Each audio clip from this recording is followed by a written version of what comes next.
আমার নবীর ইন্তেকালের পর, রহমতুল্লিল আলামিন নবীর ওফাতের পর উনি খেলাফত ছাড়বেন। তো খেলাফত ছাড়ার সময় 2 নম্বর খলিফা হজরতে ফারুক আজম রাদিয়াল্লাহু তাআলা আনহু হজরতে সিদ্দিক আকবর রাদিয়াল্লাহু তাআলা আনহুকে দেখতে গিয়েছেন। খেয়াল করেন, সালাতুনিয়া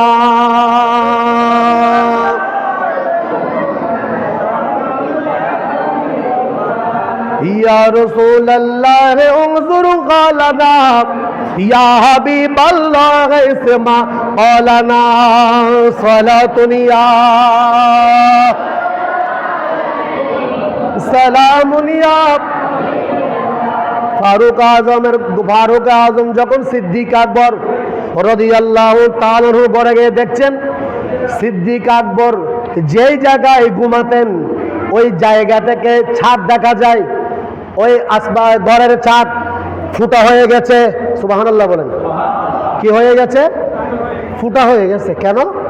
তাফসীরকারগণ, ইতিহাসের ব্যাখ্যাকারীগণ বলছেন, আমার নবী যখন ইন্তেকাল করেছেন, ওফাত বরণ করেছেন, নবীর শোকে হযরত সিদ্দিক আকবর রাদিয়াল্লাহু তাআলা আনহু এমন ভাবে শোকাহত ছিলেন। তাফসীরকারগণ বলছেন সিদ্দিক আকবর রাদিয়াল্লাহু তাআলা আনহুর বক্ষটা জলে পুড়ে ছারখার হয়ে গেছে।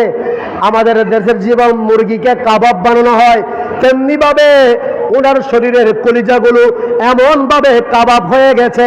যখন নিঃশ্বাস তিনি ফেলতেন, হযরতে সিদ্দিক আকবর রাদিয়াল্লাহু তাআলা আনহু নিঃশ্বাস যখন ফেলতেন, নিঃশ্বাস ফেলার সময় যেই বাতাসটা বের হতো, ওই বাতাসের কারণে ওনার ঘরের ছাদ ফুটা হয়ে গেছে।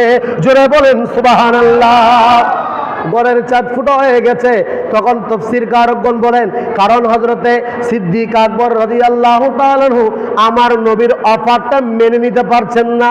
নবী কেমনে আমাদের থেকে বিদায় হলো, এই নবীর বিচ্ছেদে, নবীর শোকে শোকাহত হয়ে, নবীর প্রেমে প্রেমায়িত হয়ে ওনার ভিতরের কলিজাটা চুরমার হয়ে গেছে, পুড়ে গেছে, কাবাব হয়ে গেছে। সেজন্য তিনি কাঁদতে কাঁদতে ওনার শরীরের কলিজাকে ফুরিয়ে ফেলেছেন। উচ্চ আওয়াজে বলেন সুবহানাল্লাহ।